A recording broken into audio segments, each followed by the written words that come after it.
Call to order. Ashley, call the roll. Chairman Brown. Here. Senator Berger. Here. Senator Brown. Here. Senator Huff. Here. Senator Lewis. Senator McCurry. Here. Senator Shore. Here. We have a quorum.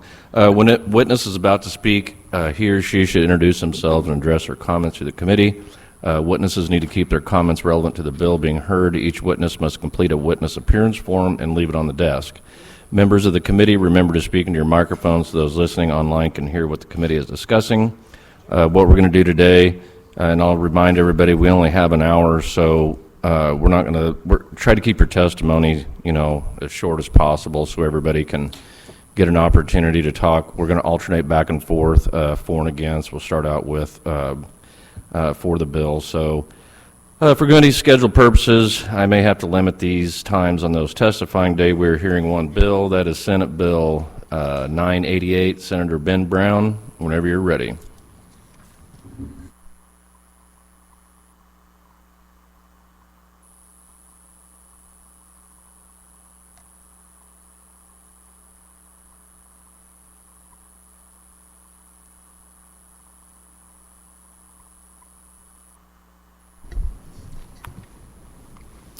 Thank you. For the record, my name is Senator Ben Brown from the 26th District, and I'd like to thank the committee for the opportunity to present Senate Bill 988, the Dentist and Dental Hygienist Compact. The DDHC is an interstate occupational licensure compact. Interstate compacts are constitutionally authorized, legally binding, legislatively enacted contracts among states. This compact enables licensed dentists and dental hygienists to practice in all states participating in the compact, as opposed to obtaining an individual license in every state that they want to practice in. Additionally, it guarantees that each state's licensing requirements and disciplinary functions remain with each state's dental board. Missouri is a member of over 50 compacts. And I'll mention just a few recent ones that are very similar, if not identical, to the one in Senate Bill 988 for dentists and dental hygienists.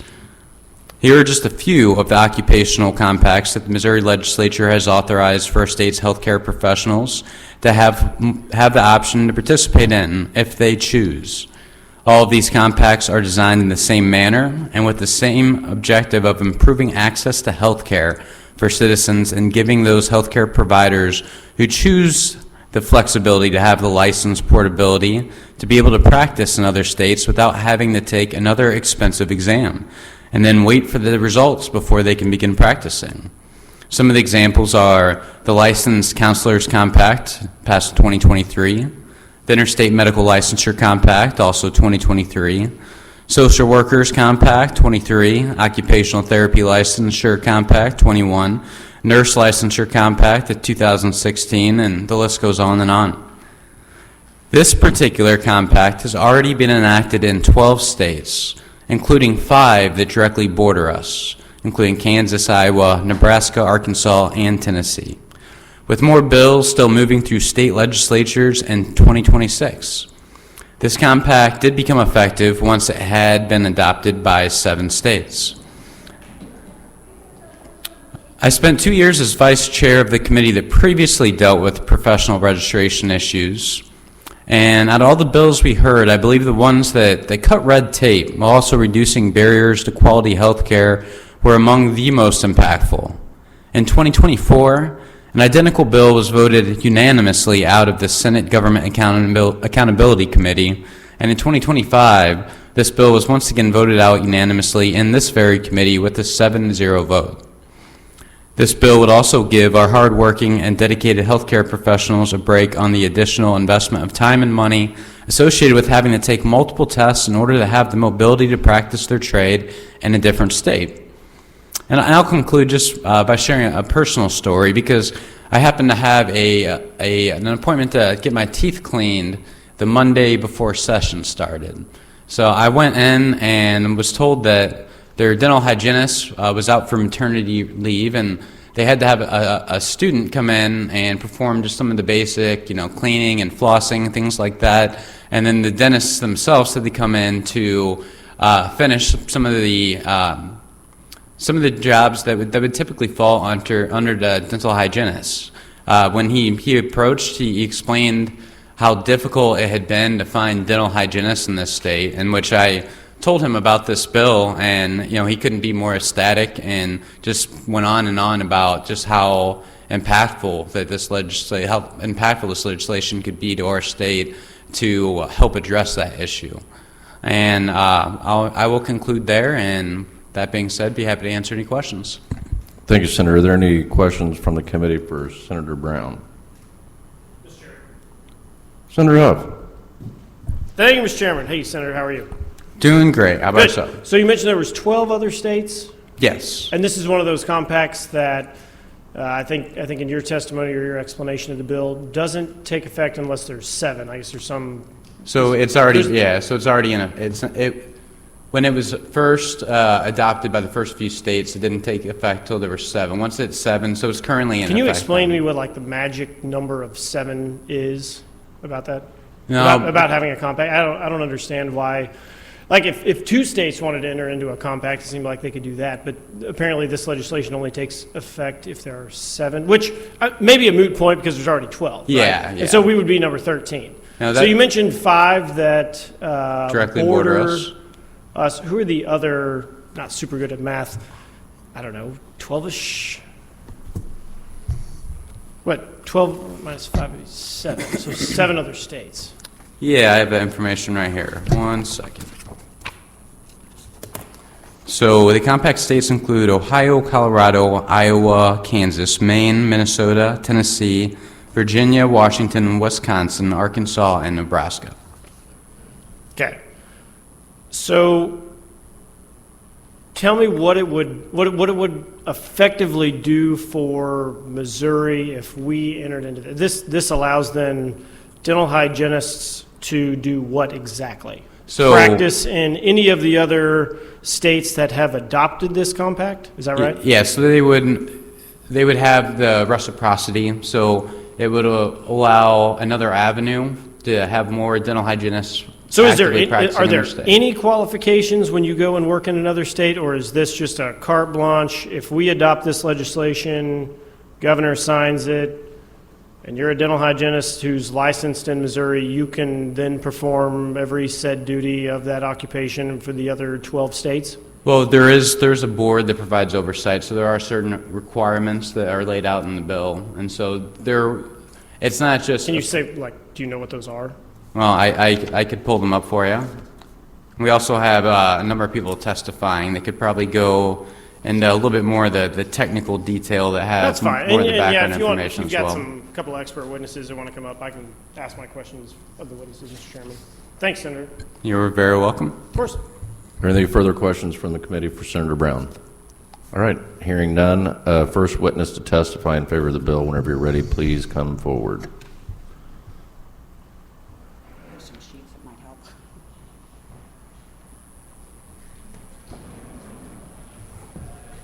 Sorry, I should have given you a sheet ahead of time.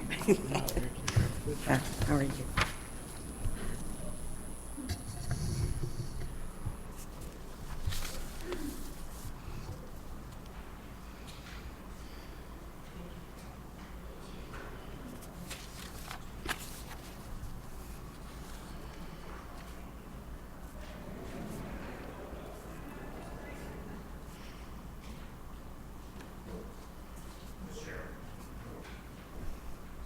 Whenever you're ready. Okay, thank you. Mr. Chairman and committee members, my name is Diane Baumkamp, and I serve as the legislative chairperson for the Missouri Dental Hygienist Association and have clinically practiced as a hygienist 56 and a half years. I just retired a few weeks ago, but I'm still doing some volunteer work for the Rural Health Program for the Archdiocese of St. Louis. Now, our association strongly supports Senate Bill 988, as most states now do need more dental providers for oral health care, as patients are waiting longer for appointments, and as in many rural areas are not getting the care that they need. And Missouri borders 8 states, and having policies in place to help portability, yet provide for quality care, certainly helps the citizens in our states. I think I mentioned last year I was also one of those Navy wives who had to get several licenses. Within a year, I took 3 state clinical boards to be able to work in Wisconsin, Missouri, and California. Then 6 months later, my husband was transferred to South Carolina, but I was not able to work there because by the time I would have gotten my license, we were being transferred again back to California. And in addition, it was an expense that we couldn't afford at the time since we were newlyweds and poor. So I think your committee's more familiar with these licensure compacts than any of us testifying because you've dealt with them before and see the benefits of making Missouri a welcoming place for the many needed healthcare workers. And note that the compact does not allow for changes in scope of practice, nor laws governing our profession.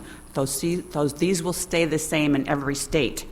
So please support this compact, and we need and want to provide more dental care for your constituents, and this is one way to make the process easier, yet continue with our high standards of care. And I want to also mention that I have testimony here from Dr. Aaron Berman from the Missouri Academy of Pediatric Dentistry. I have from the Missouri Coalition for Oral Health, which has 52 organizations in it, so I'm going to submit that testimony. I have something from Dr. Andra Ferguson, who's the dental hygiene director at State Fair Community College. This is how it will help her students, as well as Terry Campbell from Memphis, Missouri, a rural dental hygienist, and from Dr. Greg Casalone, who's also worked for a public health department before. So any questions you have? I had a bill that I passed in 2020 that dealt with all professional licensing reciprocity. And what it did, I mean, we've had licensing reciprocity in Missouri for a number of years. The problem was the licensing boards sometimes would take several months, and this narrowed it down to, like I think 30 days that they had to review these files, or somewhere in there. Don't quote me on that. That's been 6 years ago when I did that bill, but we did pass it, and it deals with all licensing. So what's the difference here than what we already have on the books? I think this is something the Department of Defense really wanted, so they felt that this was helpful for this state and as well as other states. That's what my understanding is. It's just something that will make it quicker. Well, but is it in, Senator Brown, you might be able to answer this question, but I know there was a time limit on how long the boards, and they didn't have to grant reciprocity. It was still up to the license board whether they wanted to or not, and there were several parameters that, that constitute that, and one of them was, they had to have a program that they were coming from, or a state licensing program that was equal to or greater than what Missouri had, but it put time limits on the licensing board where they couldn't drag their feet for 6 months. They had to get it done quick. So is there something in this bill that does that, or is it going to, we're just going to revert back to, on the dental side to where, it could become a time problem for again? Because I'm assuming if you give licensing boards, any kind of leeway at all to drag their feet on granting these reciprocities, they're going to take it.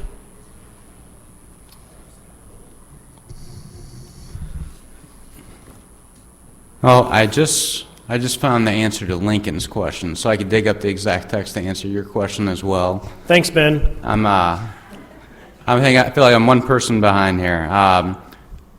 Can I speak to Lincoln's point? It's outlined where the compact, there's governing rules for the compact itself.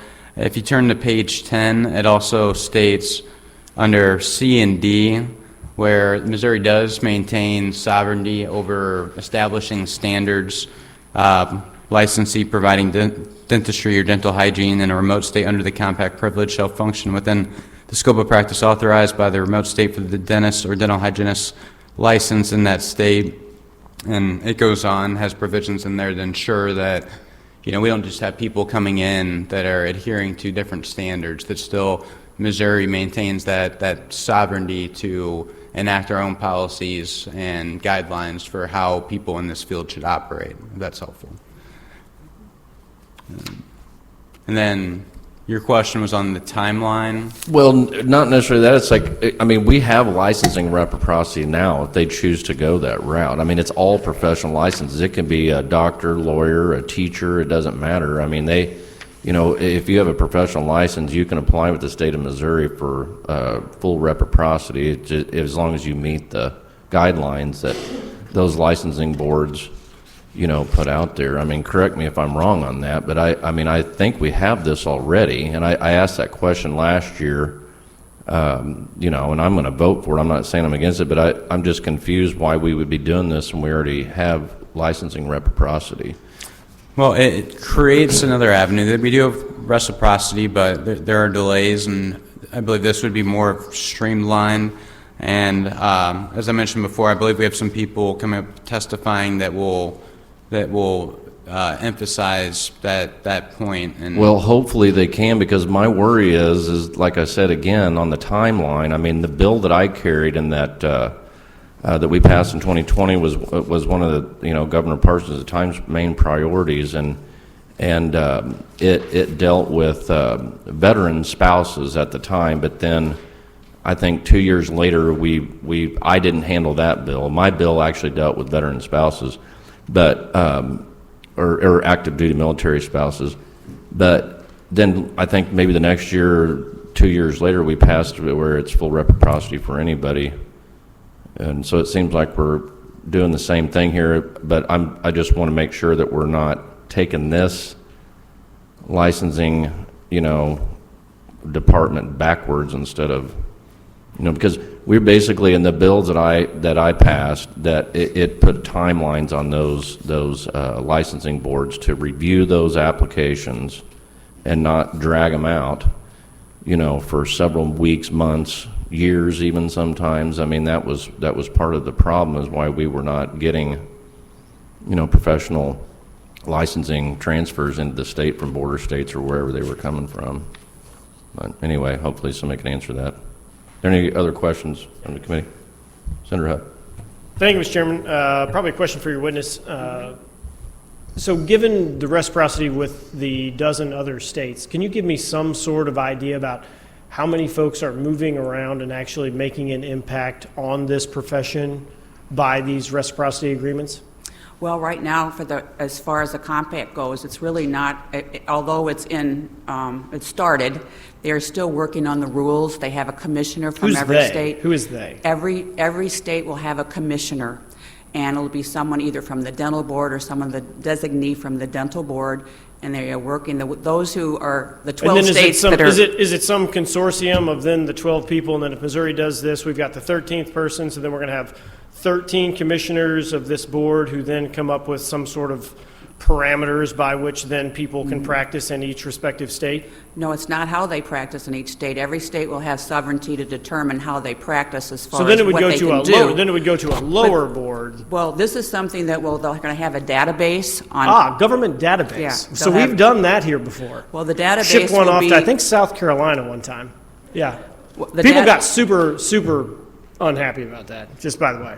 Okay, well, the database will be something that will be for the joint, all the people on the different, and the commission will have that access. So that each they'll state know. would then have access to the database? That's correct. Okay. Each state will so have then that. let's make this super And simple. that's pretty like- much what the commission's going to be working with, those kind of rules. Okay, so I raise cattle. Okay, so we're going to make this super easy. Say I'm licensed to raise cattle in Missouri, okay, through our wonderful Department of Agriculture. Chris Chin stamps off on my licensure in Missouri to raise cattle. We have a reciprocity agreement with, I'm going to say Oklahoma's the third. I think they're usually the second, but I'm going to put them at third this year. Cow-calf producer in the country. Brown, am I close? Okay. So we've got a reciprocity agreement with, what did I say, Oklahoma? Okay. I want to go raise cattle in Oklahoma now. And we've got an agreement signed off, legislature in Oklahoma signed the thing, whatever. Is there a separate board then, using this example, that then allows me to do what I do in Missouri and Oklahoma by their own standards? What I'm trying to get to is, if we're passing some sort of a interstate compact with what would be then 13 states, each state has essentially veto authority, right, like our governor and our budget bills, to pick and choose what they deem necessary to practice in their state, right? Well, the compact determines what your But there's a requirements minimum. are. But there's a minimum standard within each state that is set by that state, right? That's correct. Okay. So what I'm trying to get to is what you're saying is we're going to have, in this example, 13 different commissioners and then subsects in each state that then decide whether the licensed individual from another state can practice in their state, right? So even though here's what I'm getting at. Even though we pass this, or presumably pass this, right? It doesn't necessarily mean that the dental hygienists from Missouri can go practice in any of the other 12 states unless they meet the qualifications of those states, correct? Well, My question is, are we really fixing a problem here at all, or are we just kind of giving an avenue that maybe gives people the opportunity to maybe practice in another state if they get through that credentialing process as well? Well, I think it makes it a little bit easier. For instance, if I wanted to go to Kansas, I have a license in So I Missouri. was just in Kansas. I woke up in Colorado yesterday. I was in Kansas most of the day yesterday. Okay. Good example. Well, if I wanted to go over there, I would have to then apply To like go the, to a Chiefs game? Pardon? To go to like a Chiefs game? Yeah, that's a bummer. No, that's another story. Sorry. I got lots of stories on that. But anyway, I would have to apply to the compact state, determine. And if then they would have to credential you, right? They would see if I had all the qualifications. They would do an FBI check on me to make sure I haven't had any bad things happen here in Missouri, so that I could get licensed there. But what if I went there, I would only be able to do those things that are allowed in that state, even though maybe in Missouri I can do something else. Got it. Can you do that now? Not without either taking a board, or you have to had practice of X number of years, or you'd have to make sure you get your, like even for credentialing, you have to, I'd have to go back from 1969 to get my records from Marquette University, where I went to school, and show all these, that I've passed my boards and passed all these things, and make it, it'd be a little bit harder to do it. I think it'd take a little bit longer, and it would be more of a hassle. I'd have to pay their licensure fee. There's going to be Are there no fees associated with this there'll legislation? probably be each state will determine what the compact So fee there would be. Could be fees. Yeah, we don't know yet because they're still in the process of putting all this together. So my original- it's probably going to take right. about 2 years. So my original question was, the gist of it was, what sort of impact are we actually talking about? I think Okay. it's going to be an easier process, and I think it's going to be Can less you costly. at all quantify the difference in individuals who are then practicing this profession in another state that has already adopted this compact or not?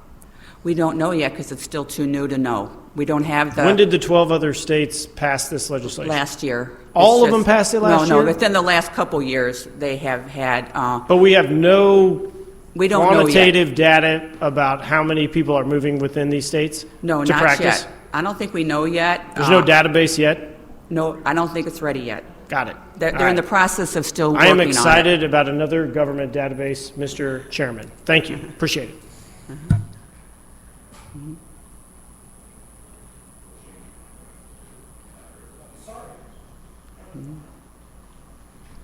Any other questions for this witness?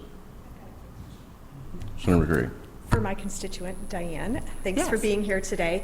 So is it accurate to say that Illinois would have to also, since a vast majority of the population lives along the Illinois border, it would be helpful if the state of Illinois would pass something like this too, so that it's kind of a two-way street? That's correct, because we have a Okay. lot of people that have wanted, if I wanted to work in Illinois right now, I can't do it. I've Mm-hmm. been, even though I've been practicing 56 years. Yeah. And no, I'd have to go through a larger process, and I'm like, I'm not going to do it. It's too much of a hassle. Yeah. Plus, I'm at the time, I'm an older hygienist now and not doing it anymore. Well, you don't seem older. So in the example that the sponsor gave, since we kind of live along the Illinois side, it would have allowed his dentist to maybe have a hygienist that, if say Illinois had this and we had it, it would be easier for the hygienist to come across the state border and work over there. That's correct. They could work in both states. Okay. And we have, with 8 border states, we could have a lot of that.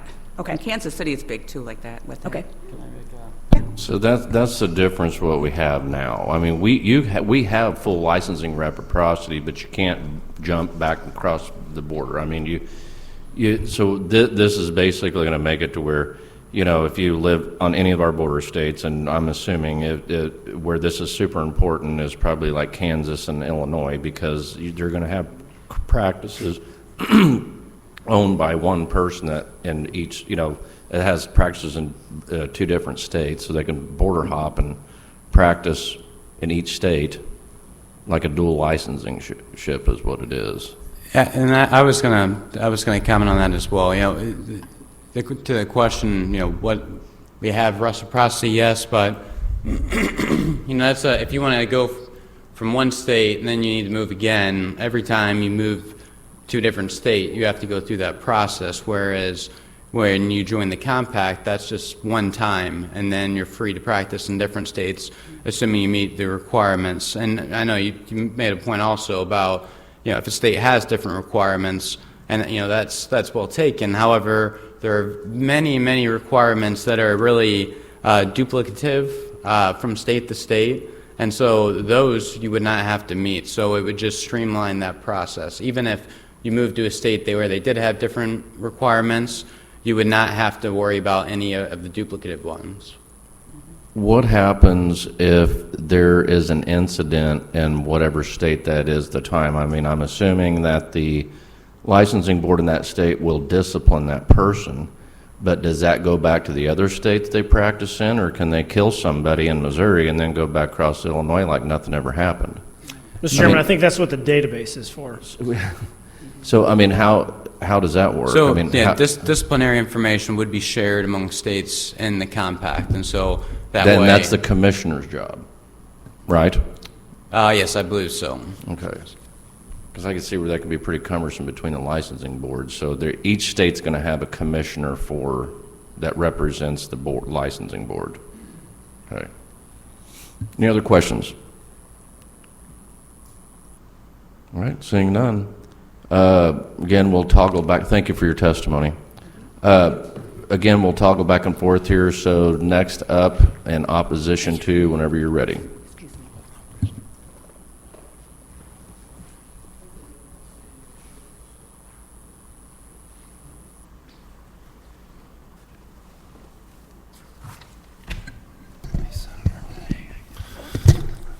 Good afternoon, Mr. Chairman, members of the committee. My name is Alex Tuttle. I'm here today on behalf of the American Association of Dental Boards. Our partners exist from all 50 state licensing boards. We work with them to maintain standards across the dental industry. While we're not opposed to all compacts, we're here today in opposition to Senate Bill 988 for 3 main reasons. Senate Bill 988 weakens the standards in testing and licensing by allowing a broad definition of clinical assessment, which could include oral or written or computer examination. For comparison, to currently be licensed in the state of Missouri as a dentist or dental hygienist, it is written into CSR that you have to perform the testing on either a mannequin or a patient, or a combination of both. The second reason is that the database that is still being created, the onus to report and check that database falls on the state. So as an example, if you are practicing in another state and you have a disciplinary action, the state has to check that database for that disciplinary action. And the third reason is for fees. This compact can charge a fee. It can also assess fees on participating states. A big question is, what is going to pay for that database? Thank you, and I'm happy to answer any questions. Are there any questions for the witness? Senator Huff. Yeah, thank you, Mr. Chairman. I'm not exactly sure where to start with this. Let's start in reverse order. Let's start with the fees. You and I have both been around long enough to know that generally these build-outs within our IT systems for states cost a lot of money. I know we did one for the DMV that allows, I think, car dealers to collect sales tax at the point of sale, and I think, don't quote me exactly, Alex, on this, but I think that was a little over $100 million IT system I can't imagine that a dental hygienist database in Missouri would cost us $100 million, but I have no idea. Can you, I mean, you've been around longer than me. Can you give me an idea, or do you have an idea what the fees associated with this compact in regard to building out this database would maybe cost the folks that we're actually trying to help? I cannot give you an idea. I think it's an open check. The fees haven't been created yet. The database is not created yet. As you know, with state government, whenever you go through these big contract bids, you have multiple vendors come in, you have a scope of work, and they bid on the project. So it could range from small amounts to millions of dollars. So, Senator Brown, could I ask you, do you have any idea on the cost of the database associated with this legislation? Well, it states that the board shall set fees at a level to produce revenue which does not substantially exceed the cost and expense of administering this chapter. I believe that one of my witnesses could probably give a little more Okay. information on some of the more specifics of where that lands. I'll make a note to ask maybe whatever witness you deem necessary to answer this question. I'll go back to that. Thank you, Senator. Thank you. So, Alex, so the second question I had was, you said that currently the folks that are the dental hygienists that are licensed in this state either practice or are licensed on a mannequin or an actual patient, and you mentioned perhaps laxing the the licensure requirements under this compact. Are you saying that individuals that would be subject to the licensure under this compact could do those educational requirements in some other way? So not all state licensing standards are the same. They're not all uniform. I can't define all of them, but the language in the bill specifically says you can be a participant within this compact having passed a clinical assessment. Clinical assessment being broad. All right. Yep, that answers that question. Thank you. Thank you, Alex. Thanks, Mr. Chairman. Any other questions for the witness? All right. Seeing none, thank you, Alex, for your testimony. Next witness to testify in favor of, whenever you're ready, please come forward.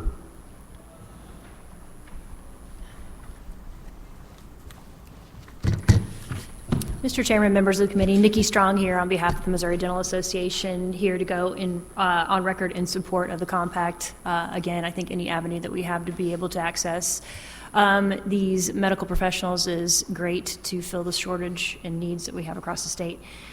Be happy to answer, I say this very hesitantly, any questions you may have. Thank you for your testimony. Are there any questions? Senator Huff. Mr. Chairman, Senator Brown, is this my witness to ask about the database cost? Or not? Probably not. Probably not? All right, I'll wait. Thank you. Are there any other questions for the witness? Hearing none, thank you for your testimony. Next witness to testify in opposition to the bill, whenever you're ready.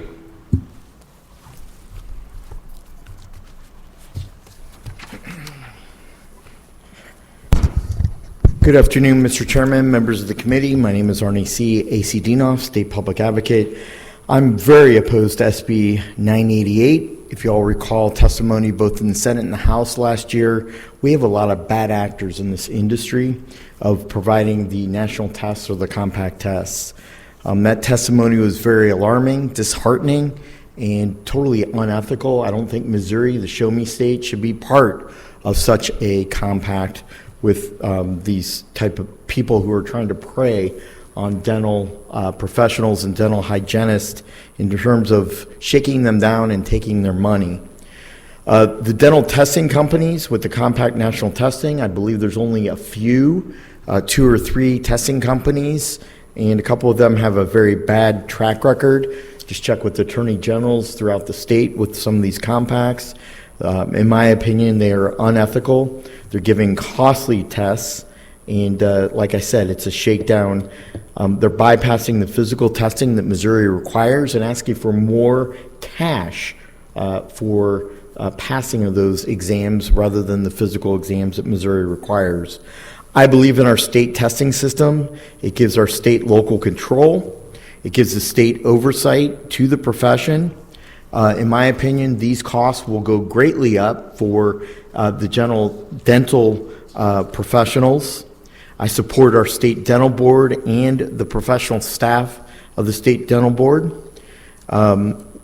We want local control and quality assurance for Missouri residents. The legislation creates yet another commission, more discrepancy. In essence, we're putting the state dental board out of business. It protects bad actors, unethical professionals. It's a cluster of just more state red tape, more government red tape. Why create more government? We need to ensure Missouri's integrity in terms of delivering good dental services. The fiscal note, I totally disagree with. It says it's zero, when in essence, I believe it's going to cost the dental professionals more money. For those reasons, I highly oppose Senate Bill 988. The proof, the facts are out there. The testimony has been out there year after year. This is a bad move for Missouri. Thank you, Mr. Chairman. Any questions for the witness? All right, seeing none, thank you for your testimony. Next witness to testify in favor of the bill, whenever you're ready, please come forward.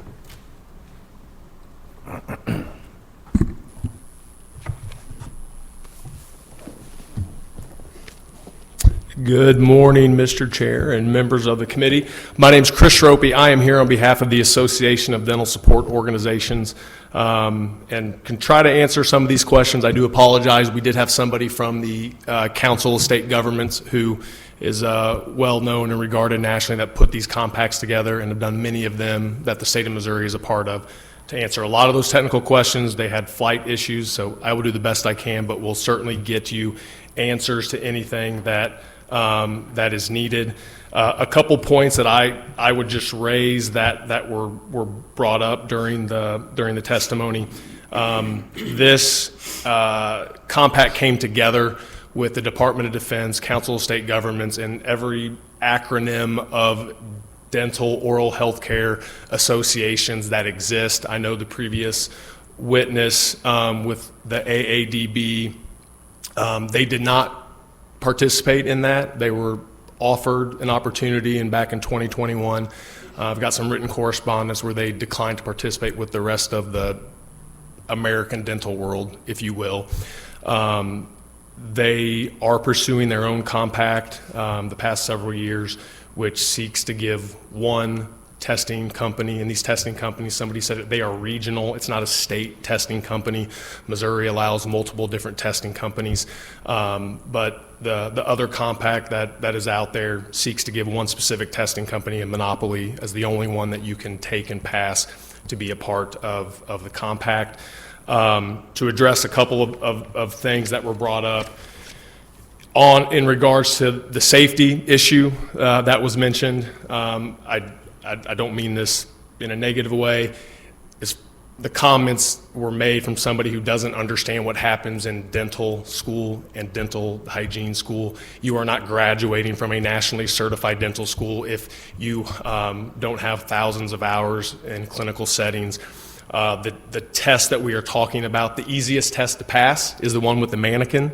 It's literally a little rubbery thing where they put plaque on the teeth, and nobody observes when that exam is being done. They just look at the result, and so you don't see anything, and nobody could get to that point through dental school without being able to do that, where you would have graduated. All these tests that are recognized under this compact, which I again would reiterate is kind of the gold standard. One of the tests that was mentioned was a computerized one. That is actually the hardest test to pass. You can look at the pass-fail rate. The hands-on mannequin test is the easiest one to pass. It has the lowest fail rate. And then you can look at medical malpractice rates and cases in states that do the hands-on testing. They are the highest versus the states that have the testing for the other states. So there's data that claim just doesn't make sense, isn't accurate. Levying of fees, that was mentioned. I'll read this from the bill and what's out there nationally. It's the same language that exists in all the compacts Missouri has already ratified. It is not mandated that there is a fee. These administrative costs are passed on to the user, not the state. Only aware of 2 compacts that assessed the states, and that was $6,000 for nursing. And then there is a cap on the I guess it would be the psychologist compact, has a cap of $6,000 when those are the only ones that anyone that I've talked to at CSG is aware of that had fees assessed.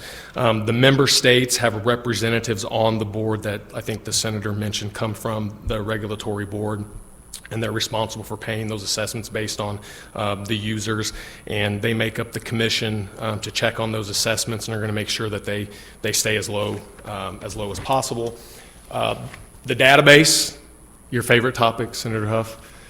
How that works and the language in the bill.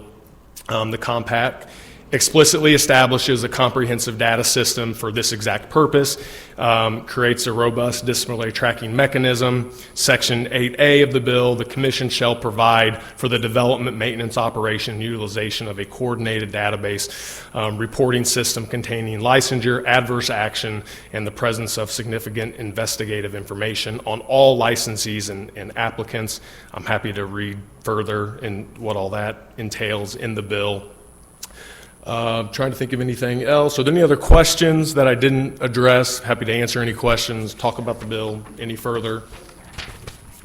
Senator Huff. Thank you, Mr. Chairman. All right. Chris, since you brought up the database, who runs it? The commission. So the commissioner of each state? The commission. I assume there'll be some administrative staff that the commission would hire. For each state? No, it's just that's the beauty of the compact and why it's so much better than reciprocity. So do we as Missouri, we will have a representative on the commission. So each state has a representative on the commission? Correct. If you participate in the compact. And they will have staff, and what the commission does is it's an administrative body essentially.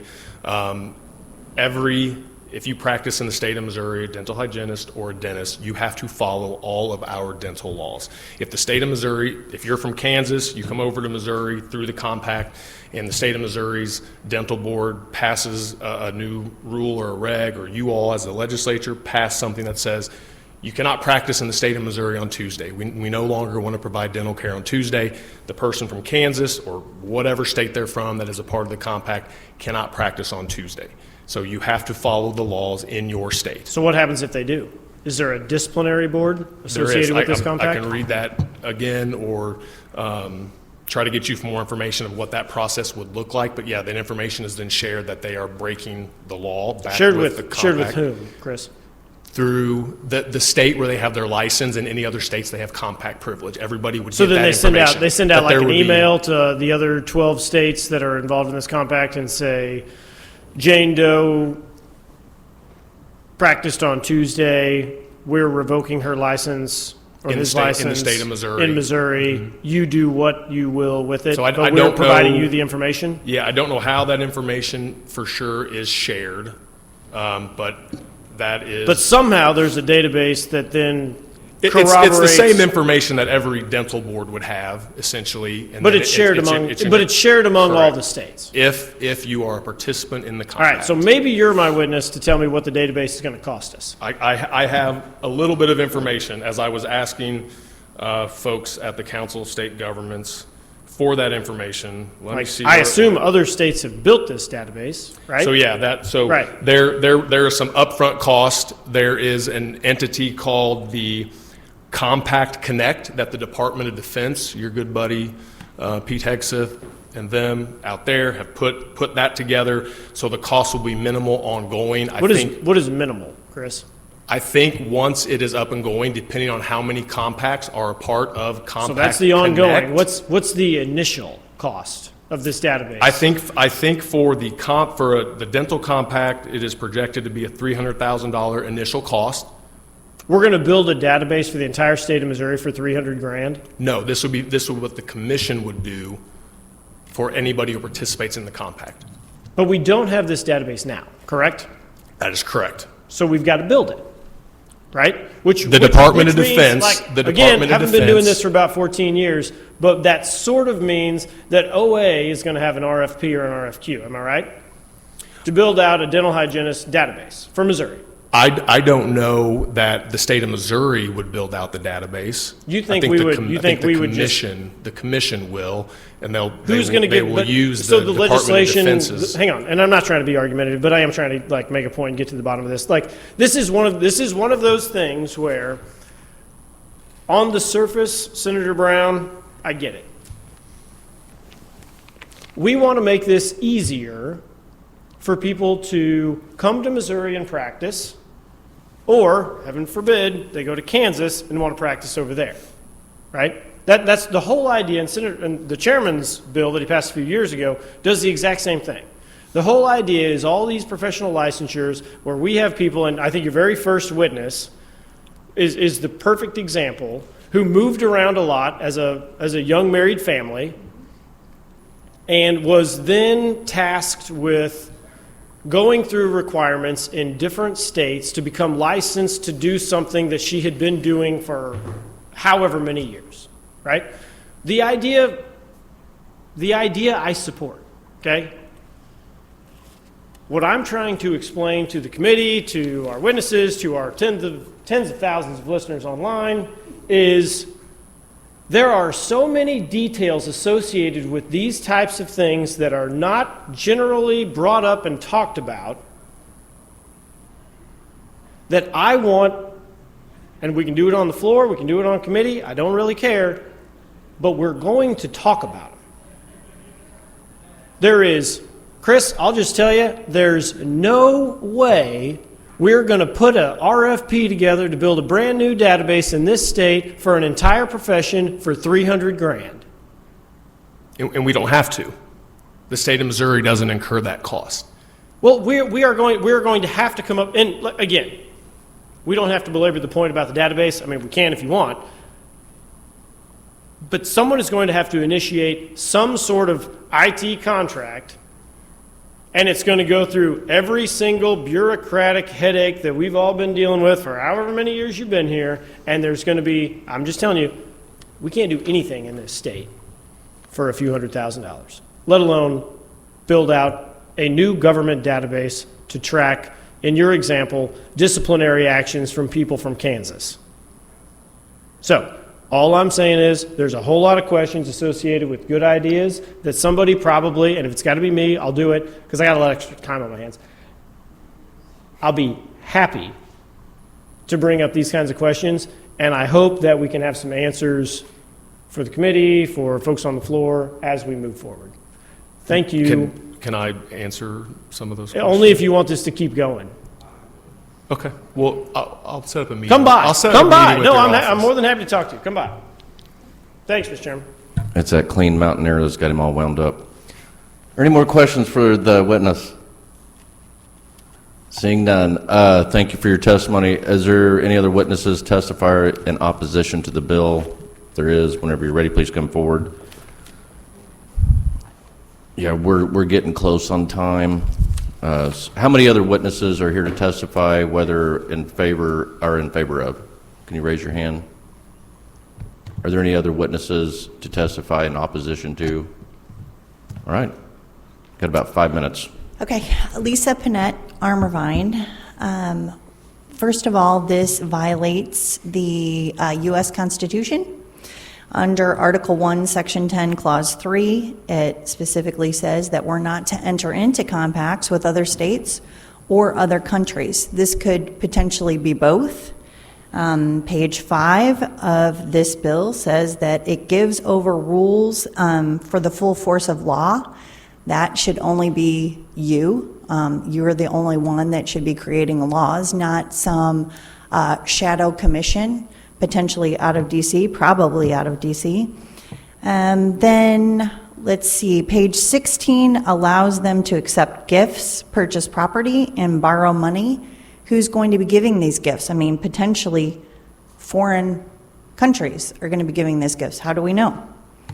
Page 22, it allows them to enact emergency rules for 90 days for our health and safety. I think we've been through this before. this little rerun of COVID. So why would we sign on to a blank contract without knowing the terms? I mean, this is just common sense. If we want to use reciprocal agreements, that's great, but we should not be signing on to blank contracts that we don't have any idea what these rules and regulations with the full force of law are going to be. So I remember a certain restaurant owner in St. Louis County that was affected by these words here: for our health, safety, and welfare. They tried to shut down his restaurant.